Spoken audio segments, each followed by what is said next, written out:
Students, मैं अजय सिंह आपकी अच्छाई की कामना करते हुए हम लोग अब 12th के इलेक्ट्रोस्टैटिक्स ब्रांच से रिलेटेड गॉसेस थ्योरम की एप्लीकेशन पर चर्चा कर रहे हैं, उसके कॉन्सेप्ट्स पर कंसीडर कर रहे हैं। गॉसेस थ्योरम का दो एप्लीकेशन हम लोग पहले देख चुके हैं। अब हम लोग गॉसेस थ्योरम का एक ये एप्लीकेशन देखने जा रहे हैं, electric field due to uniformly spherical charge distribution.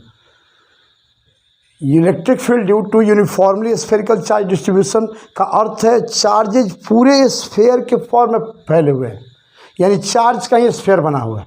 और इसके पहले हम electric field due to uniformly charge thin spherical shell देखे थे, जिसमें चार्ज किनारे किनारे थे स्फेयर के सरफेस पर। तो अब यहाँ पर हम ये इसके लिए फिगर ध्यान दीजिए। फिगर क्या होगा, ऐसा फिगर होगा। इसमें ये स्फेयर है, इसमें चार्ज फैला हुआ है। हालांकि स्फेयर है नहीं, इस स्फेयर से कोई हमको लेना देना नहीं है, स्फेयर है नहीं है, इससे कोई बात नहीं है। हमको बस इससे है कि चार्ज जो है वो स्फेयर जैसा फैला हुआ है, मतलब ये स्फेयर नहीं है ऐसा मान के चलिए आप, केवल चार्ज फैला हुआ है यहाँ पर स्फेयर जैसा। समझ रहे हैं, ये ऐसे चार्ज फैला हुआ है, ये चार्ज फैला हुआ है स्फेयर के फॉर्म में। ये चारों तरफ फैला हुआ है, मतलब बीच में भी है, किनारे भी है, चार्ज फैला हुआ यहाँ पर।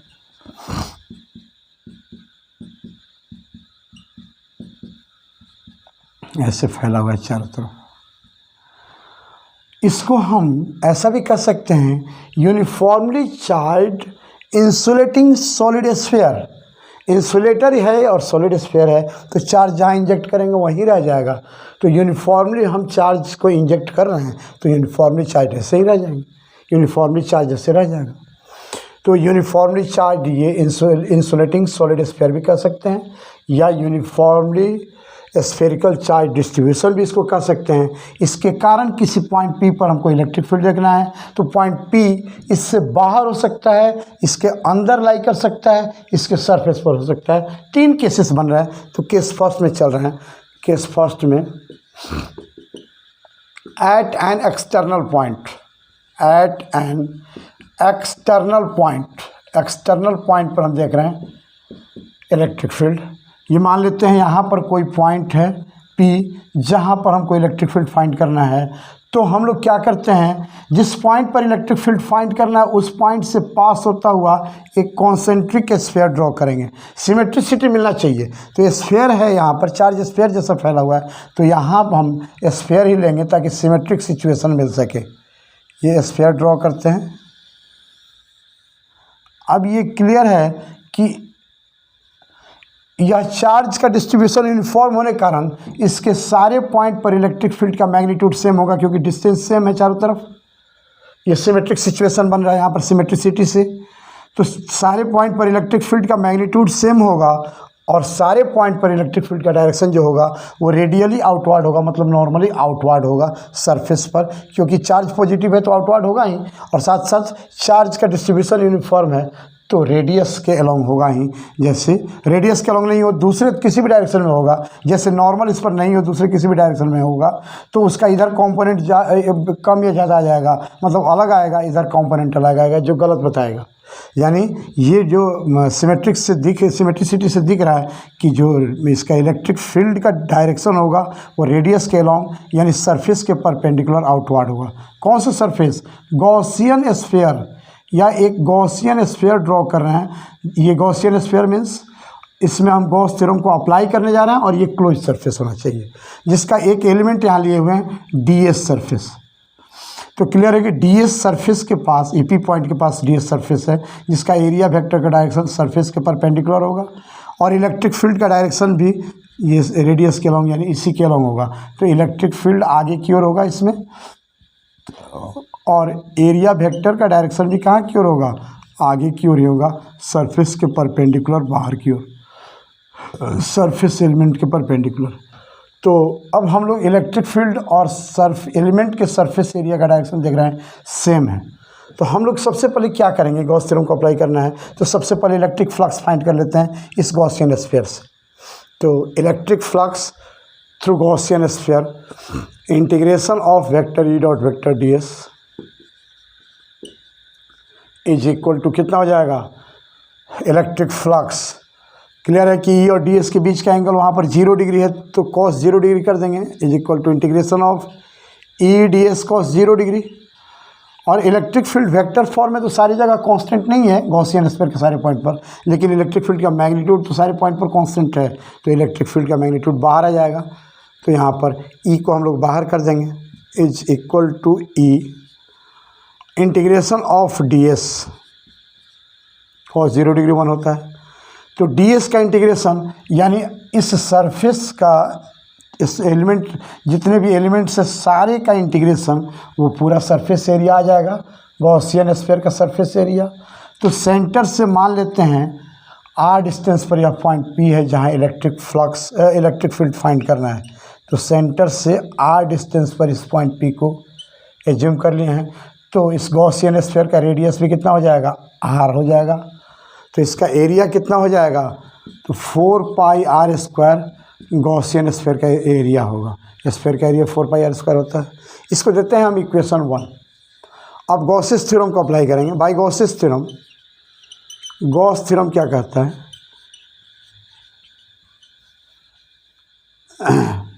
Integration of vector E dot vector D S, किसी भी क्लोज सरफेस से पास होता हुआ total electric flux close surface के अंदर के चार्ज क्यू इनसाइड और एप्सिलॉन नॉट के रेशियो के इक्वल होता है। वैक्यूम के परमिटिविटी एप्सिलॉन नॉट के रेशियो के इक्वल होता है, एप्सिलॉन नॉट। तो हम इसको लिख सकते हैं क्यू इनसाइड, इसके अंदर चार्ज कितना है, तो यही चार्ज है। इस चार्ज का नाम जो भी हमें जूम कर लें, मान लेते हैं हम स्मॉल क्यू चार्ज ही जूम कर लेते हैं पूरे इस स्फीयर में। तो Q inside upon epsilon naught, तो इस गॉसियन स्फीयर के अंदर को टोटल चार्ज कितना हो जाएगा, क्यू, तो क्यू अपॉन एप्सिलॉन नॉट कर दिए। इसको इक्वेशन देते हैं 2। अब इक्वेशन 1 और 2 से देख रहे हैं कि लेफ्ट साइड दोनों में ई डॉट डी एस है, इसमें भी और इसमें भी, और क्लोज सरफेस के लिए इंटीग्रेशन है, बबल लगा हुआ है। तो लेफ्ट साइड सेम है तो राइट साइड भी क्या होगा, सेम होगा। तो फ्रॉम 1 and 2, अब 1 और 2 से देख रहे हैं, फ्रॉम 1 and 2, ये E into 4 pi R square, E into 4 pi R square is equal to Q upon epsilon naught. और इससे हम ई इक्वल्स टू फाइंड कर सकते हैं। 4 पाई आर स्क्वायर को राइट साइड भेज देंगे तो क्लियर है कि 1 अपॉन 4 पाई हो जाएगा। यहाँ पर एप्सिलॉन नॉट को इसके साथ लगा देते हैं ताकि के फॉर्म में आ जाए, और क्यू ऊपर रहेगा, यहाँ पर आर स्क्वायर नीचे आ जाएगा, क्यू अपॉन आर स्क्वायर, यानी ई इक्वल्स टू के क्यू अपॉन आर स्क्वायर के फॉर्म में आ गया। और डायरेक्शन भी कहाँ की ओर होगा, बाहर की ओर होगा। तो वेक्टर ई लिखेंगे हम लोग, तो वेक्टर ई जो होगा वो K Q upon R square radially outward लिख सकते हैं इसको, रेडियली आउटवर्ड। ये 1 upon 4 pi R epsilon naught जो है उसको हम लोग के लिखेंगे। समझ रहे हैं, हमको लगता है आप लोग अच्छे से। और ये चीज़ क्लियर है कि यही यदि चार्ज क्यू को ये जो स्फीयर है इसके सेंटर पर डाल दें, क्यू चार्ज को स्फीयर में नहीं रखें, पूरा फैला के नहीं रखें, बल्कि केवल सेंटर पर पॉइंट चार्ज के रूप में रखें, तो उस सिचुएशन में इसके कारण पॉइंट पी पर जो इलेक्ट्रिक फील्ड होगा वह के क्यू अपॉन आर स्क्वायर ही होगा, और डायरेक्शन भी इधर ही होगा, सेंटर से इस पॉइंट को मिलाने वाला लाइन के लॉन्ग होगा।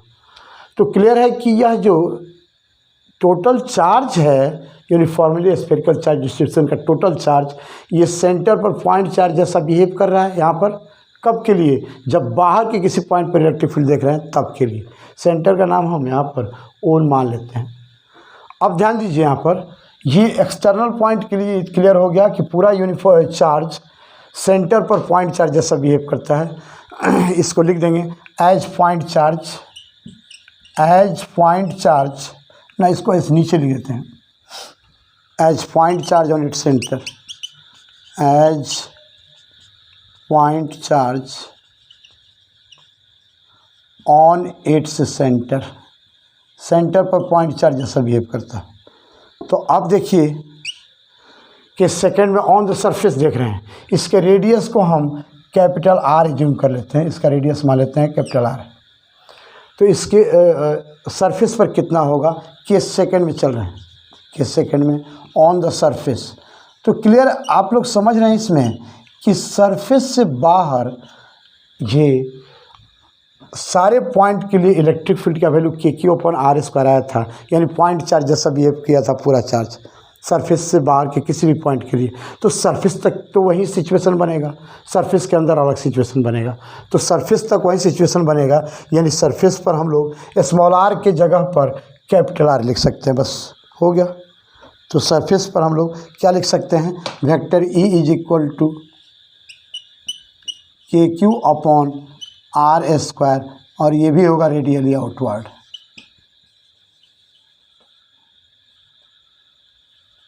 रेडियली आउटवर्ड समझ रहे हैं। यहाँ भी as point charge on its centre, point charge जैसा बिहेव कर रहा है कहाँ पर, उसके सेंटर पर पॉइंट चार्ज जैसा बिहेव कर रहा है। अब हम लोग चल रहे हैं इलेक्ट्रिक फील्ड इंटरनल पॉइंट पर, केस थर्ड में चल रहे हैं। इंटरनल पॉइंट पर क्या सिचुएशन होगा केस थर्ड में, एट एन इंटरनल पॉइंट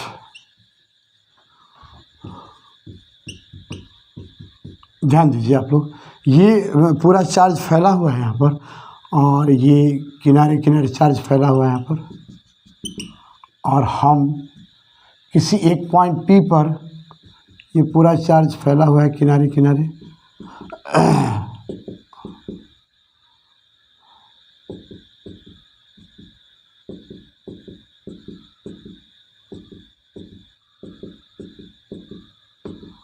अब देखिए इस पॉइंट P पर हमको इलेक्ट्रिक फील्ड फाइंड करना है इसके अंदर पर, और इसका सेंटर यहाँ पर है।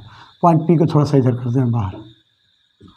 तो पॉइंट P जिस पॉइंट पर हमको इलेक्ट्रिक फील्ड फाइंड करना है, उस पॉइंट से पास होता हुआ हम एक स्फीयर ड्रॉ करेंगे। यहाँ पर गॉसियन स्फीयर कहने की ज़रूरत नहीं है, और ये कॉन्सेंट्रिक स्फीयर होना चाहिए, यानी इसका सेंटर भी उसी का सेंटर होना चाहिए। यहाँ भी कॉन्सेंट्रिक स्फीयर, यहाँ भी कॉन्सेंट्रिक स्फीयर ड्रॉ करेंगे।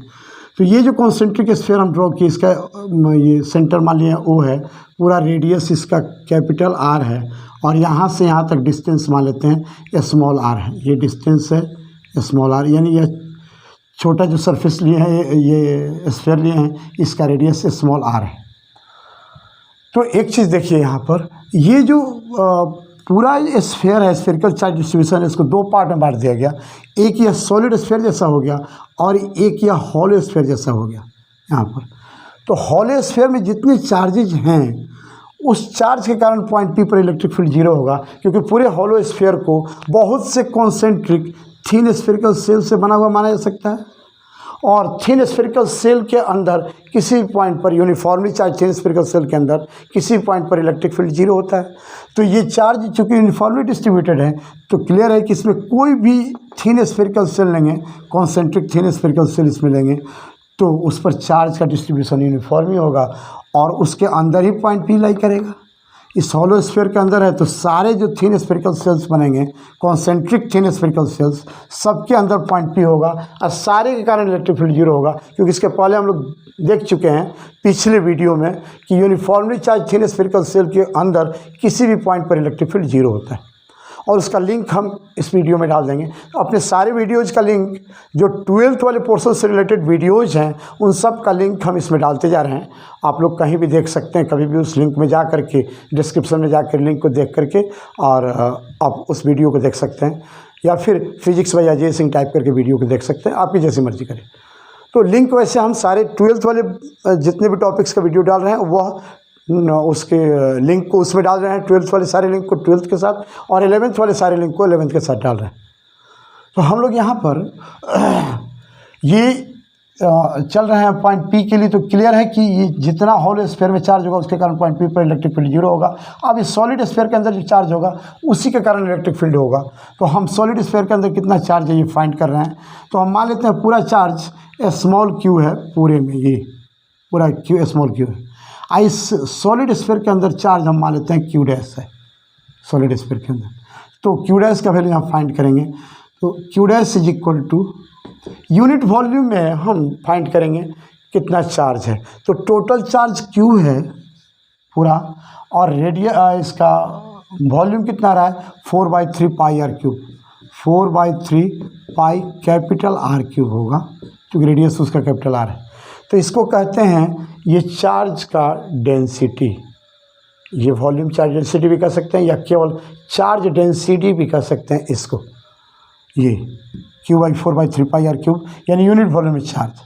और यूनिट वॉल्यूम में जो चार्ज आएगा उसमें हम वॉल्यूम से मल्टीप्लाई कर देंगे तो निकल जाएगा चार्ज इस वॉल्यूम में, इसके वॉल्यूम से मल्टीप्लाई कर देंगे। कैसे? जैसे मान लीजिए 10 पेन का प्राइस 250 रुपीज़ है तो 1 पेन का प्राइस 250/10 होगा। तो फिर 15 पेन का प्राइस क्या होगा या 18 पेन का प्राइस क्या होगा, तो 250/10 इंटू 18 यहाँ पर आ जाएगा। ठीक वही कॉन्सेप्ट यहाँ पे अप्लाई करेंगे कि ये 4/3πr³ वॉल्यूम में चार्ज क्यों है, तो यूनिट वॉल्यूम में चार्ज कितना होगा Q/4/3πr³। तो स्मॉल r रेडियस का यह जो बन रहा है वॉल्यूम, ये स्फीयर, इसमें कितना चार्ज होगा, तो Q/4/3πr³ इंटू 4/3π स्मॉल r³। यही Q डैश चार्ज हो गया, यानी इसके अंदर चार्ज होगा और उसी के कारण पॉइंट P पर इलेक्ट्रिक फील्ड मिलेगा। और क्लियर है कि पॉइंट P इसके सरफेस पर है, तो सरफेस पर अभी देखे थे जैसे इलेक्ट्रिक फील्ड का वैल्यू, वैसे ही वहाँ इलेक्ट्रिक फील्ड का वैल्यू देखेंगे हम लोग। उसको मिटा दें।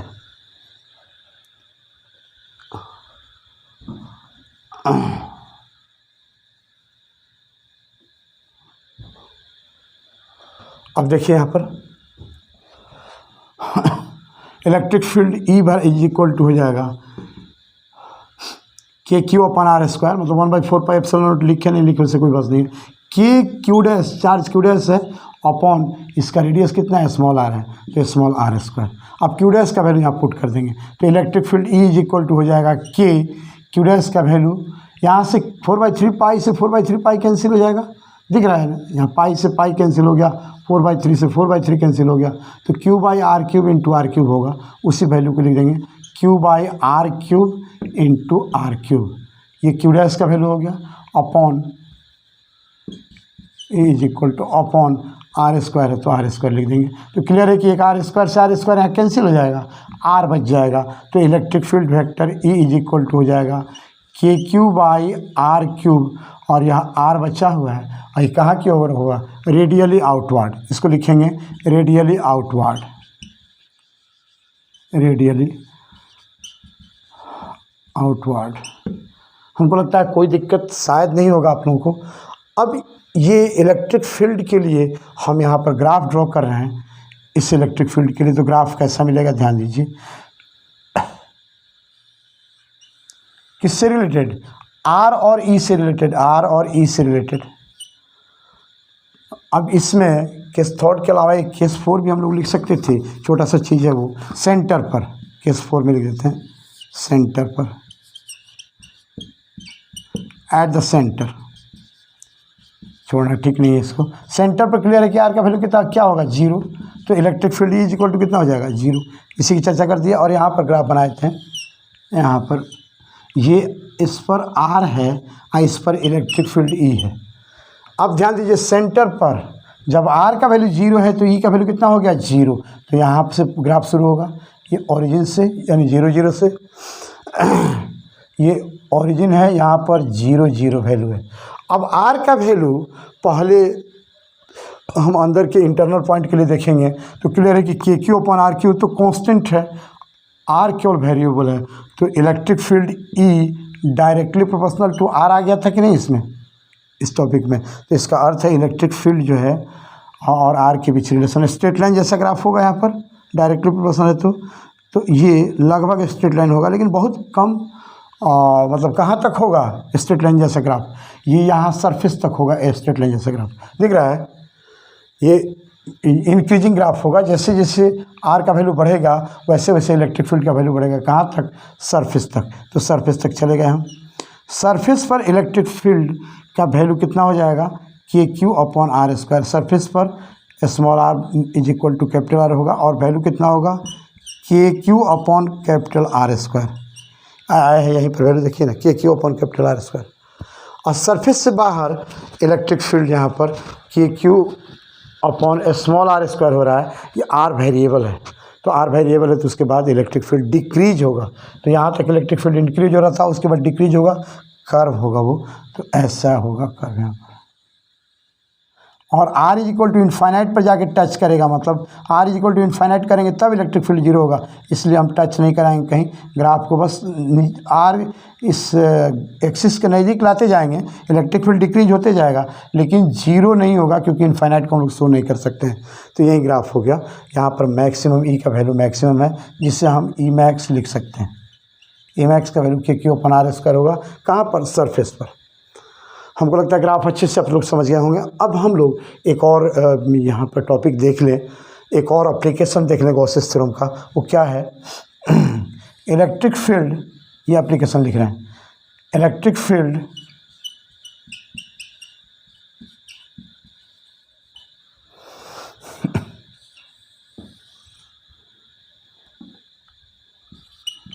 Due to uniform linear charge distribution, linear charge distribution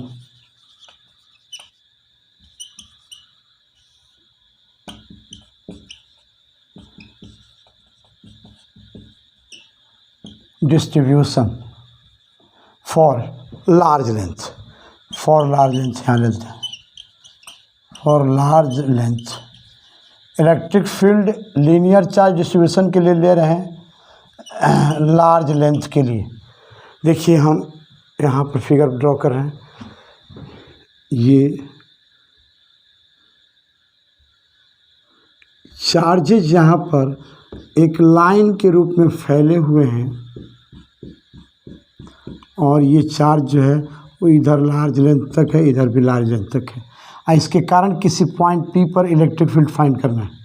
तो क्या करेंगे हम, पॉइंट P से पास होता हुआ एक गॉसियन सिलेंडर ड्रॉ कर लेंगे। पॉइंट P से पास होता हुआ एक हम गॉसियन सिलेंडर ड्रॉ कर लेते हैं।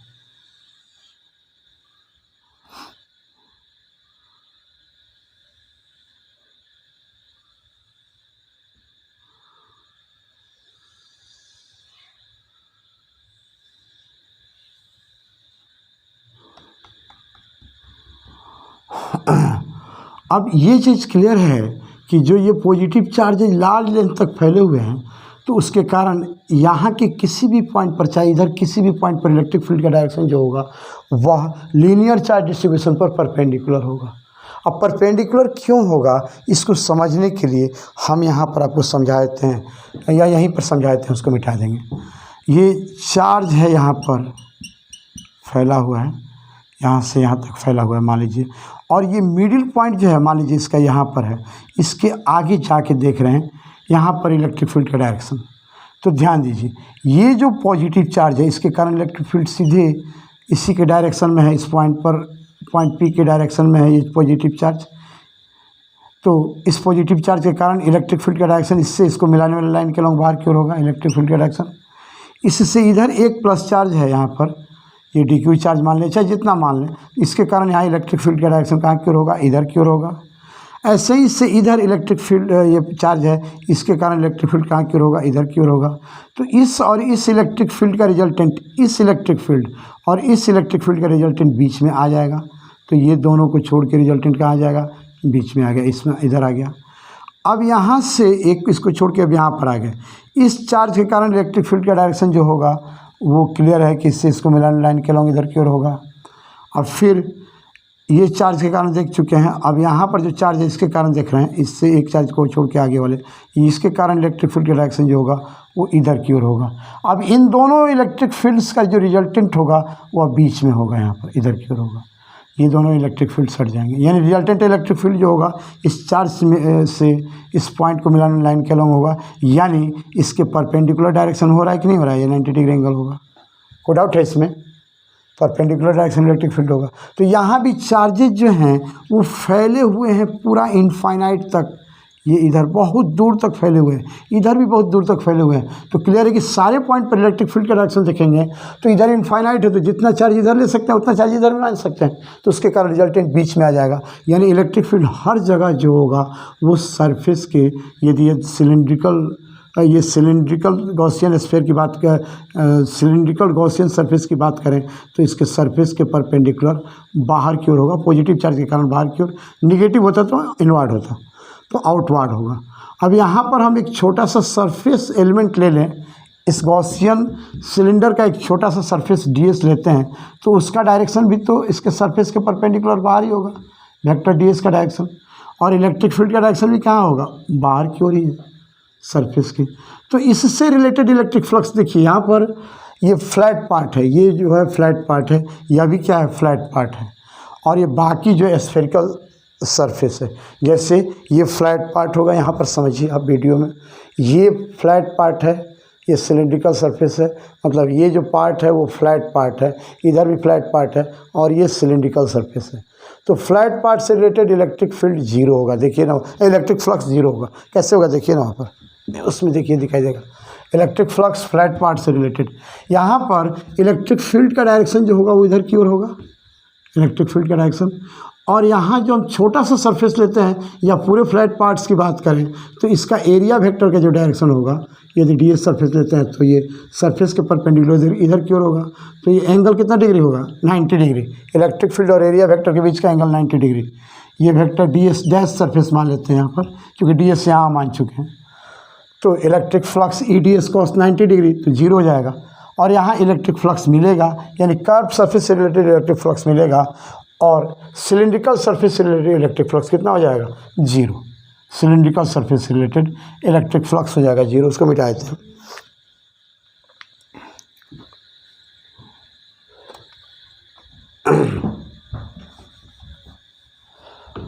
तो electric flux through flat parts, electric flux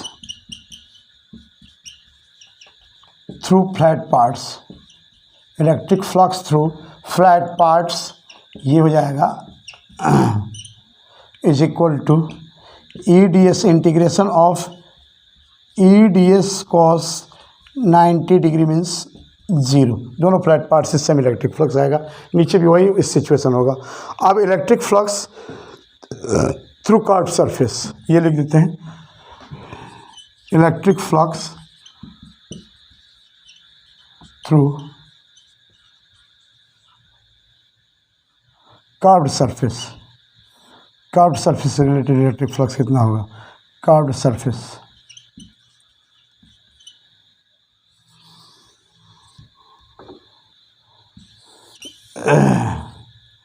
ध्यान दीजिए यहाँ पर कर्व्ड सरफेस से रिलेटेड इलेक्ट्रिक फ्लक्स के लिए यहाँ पर क्या करेंगे, इसका लेंथ हम मान लेते हैं L है, इसका लेंथ हम मान लेते हैं L है, और सर्फ लीनियर चार्ज डेंसिटी लैम्डा है। लीनियर चार्ज डेंसिटी मतलब यूनिट लेंथ में चार्ज मान लेते हैं लैम्डा।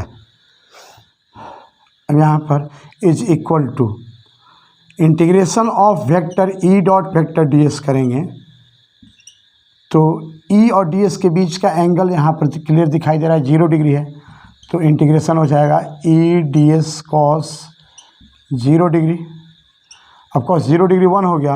और इलेक्ट्रिक फील्ड इसके सारे पॉइंट पर सेम होगा मैग्नीट्यूड में, और डायरेक्शन रेडियली आउटवर्ड होगा। क्यों होगा, क्योंकि इस पर यहाँ पर चार्जेज जो है यूनिफॉर्म डिस्ट्रीब्यूटेड है। तो यूनिफॉर्म डिस्ट्रीब्यूटेड है तो क्लियर है कि सारे पॉइंट पर इलेक्ट्रिक फील्ड सेम ही ना होगा, क्योंकि जितना डिस्टेंस इधर उतना ही डिस्टेंस इधर, चारों तरफ से डिस्टेंस सेम है, उसमें कोई अंतर नहीं है। जितना डिस्टेंस यहाँ पर इस लीनियर चार्ज डिस्ट्रीब्यूशन से, जितना डिस्टेंस यहाँ पर उतना ही लीनियर चार्ज डिस्ट्रीब्यूशन से यहाँ पर डिस्टेंस, उतना ही यहाँ पर, उतना ही इधर भी, उतना ही इधर भी, उतना ही इधर भी, उतना ही यहाँ बाहर भी ऐसे, उतना ही अंदर भी, चारों तरफ सिलेंडर पर। ये एक्सिस है गॉसियन सरफेस का, ये क्या है, गॉसियन सिलेंडर का एक्सिस है।